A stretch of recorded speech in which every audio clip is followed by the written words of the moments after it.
Influence, motivation, and persuasion through social proof. Hello, everyone. My name is Nathan Miller, and I chose to cover social proof for my presentation.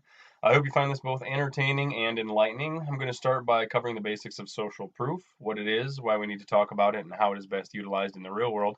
I'm then going to focus on how the information I share with you will be important to know in a social engineering setting and how it can be applied in physical penetration testing. The reason I chose social proof is because I find the topic to be quite fascinating.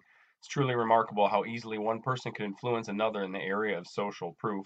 Having been in a couple of new situations over the last few weeks where the actions of the individuals present could have vastly altered the way I reacted, it just got me thinking about social proof and wanting to touch on it a little more. As referenced in the book, in 1962, Candid Camera performed an experiment aimed at entertaining its viewers, but also to illustrate social proof in action.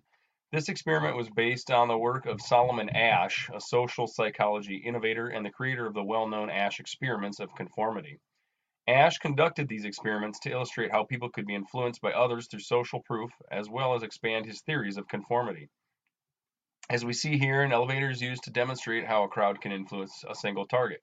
While influence is more easily obtained through a crowd acting in unison, a social engineer can still bring concepts of this into the action with a target.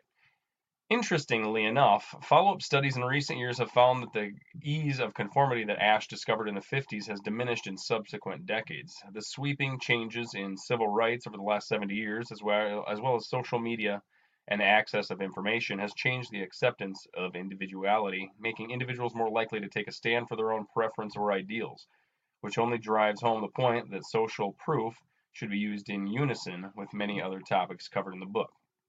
As witnessed in this video, they targeted several different areas, changing the direction of where they were standing and putting the hats on and off.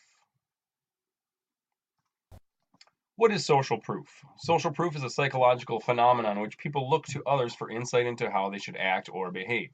It starts with an individual's attempt to decipher the code of a new situation, including the environment, the sights, the sounds, the smells, anything that can shed light on the expectation.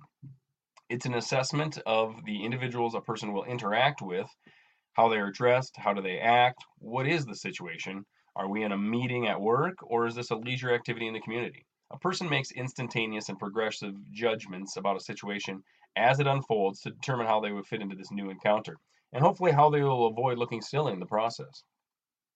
Why social proof? Social proof can be one of the most critical tactics for persuasion used by engineers and is argued by some to be the most significant aspect to command in the field. Social proof can be used to activate internal responses in a target that make them feel that not conforming would be a social faux pas and would make them look foolish, or that complying will make them seem appropriate, good, or seen in a positive light. The tactics discussed by the author and others can anoint an attacker with the power to motivate people to want to respond in ways that will put the social engineer in control. When does it work? Social proof is best applied in two different situations. Firstly, when there's unfamiliarity. People look to others to determine how to act, how to identify what expectation is for that specific environment, area, group, etc.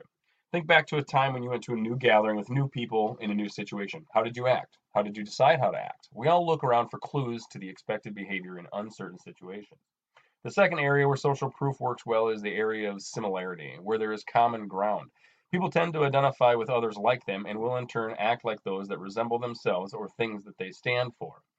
People are subconsciously drawn to things they associate themselves with. This preference for similarity is referred to in the psychological community as implicit egotism. The underlying theory proposes that people have a real desire to feel good about themselves and act according to that desire. This positive relationship affects nearly everything outside of the person, including their preference for the characteristics of others, items of ownership, and even letters that appear in their name versus ones that do not. This can be heavily leveraged by a social engineer that gets to know their target. Focusing on the little things that can be used as icebreakers or gateways to open a conversation in the intended direction can be paramount to the task of gaining access. The author gives several examples throughout the book that can focus on a common relationship that people establish when they discuss their children, but for those without kids, they can easily grasp onto a watch that the target is wearing, decor at the desk, the car they drive, any other conceivable trait or possession that the target has. People have an underlying desire to support and defend the things they own or associate with. Using this knowledge with a target can open doors, literally and figuratively. Now, How can we use social proof to help us obtain what we want as a social engineer? Let's talk about some of the specific examples that social proof is not only used in our daily lives, but also how it applies to the social engineer. User proof. User proof is the most basic implementation of social proof. In a one-on-one setting, it allows us to bring in other people's actions to motivate a target towards our goal. This is quite simply a story or comment that lets the target know the intended action is okay. For example, Jim let me do this yesterday, or yeah, after I was in the server room yesterday, Sally and I were talking about her kids too. Or, oh, John said that I wouldn't need that since I was with company XYZ. This puts the target in the uncomfortable position of being viewed negatively or made to look like a fool for something that was supposedly inferred or directly communicated to you by someone else in a previous encounter. Testimonials. Testimonials also use the power of peer pressure by letting the target know that others are in favor of your actions. We witness testimonials all the time with products where customer reviews we planted on websites or in commercials, with real users that are in awe with the amazing power of the Super Scrubber 3000. While we wouldn't walk around with a poster of testimonials in an attack, dropping comments carefully throughout the conversation can get us what we desire. For instance, speaking of that, I was at company ABC last week. Boy, were they thankful I showed up. Anyway, their front office coordinator Sue had a clock just like that at her desk. I think it's so neat. Not only are we dropping an embedded testimonial here, but we are also bringing in similarity through the clock and allowing the gatekeeper to talk about herself and how she is so amazing because of her taste in clocks. User proof by numbers. Similar to user proof by numbers is utilized in marketing to influence people by letting them know they're not part of an amazing and large group of people that are in agreement on something. For example, by the look of things, we're both keeping busy, John. I don't know about you, but we had a record year last year with service calls, and this year feels like it's going to be worse. This is telling John that, hey, we're busy and we're in demand. There are lots of other people that are using our services. You should too. Celebrity proof.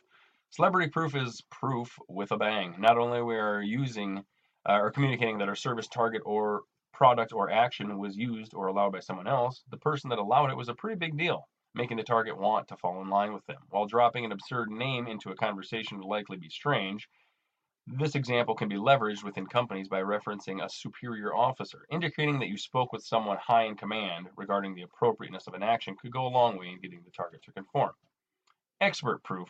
Similar to celebrity proof, expert proof increases the probability the target will conform by introducing the fact that someone that really knows what they're talking about authorized or potentially authorized the product, service, or action. This would likely be someone with tech knowledge and credentials within the organization that approved of your action. In conclusion, social proof is not only an incredibly fascinating topic to research and ponder, but also a critical skill that needs to be leveraged by social engineers. The power of the masses and groupthink have the ability to motivate our targets to react in a way that benefits our goals. Thank you for watching. I hope you enjoyed this presentation. Have a great week.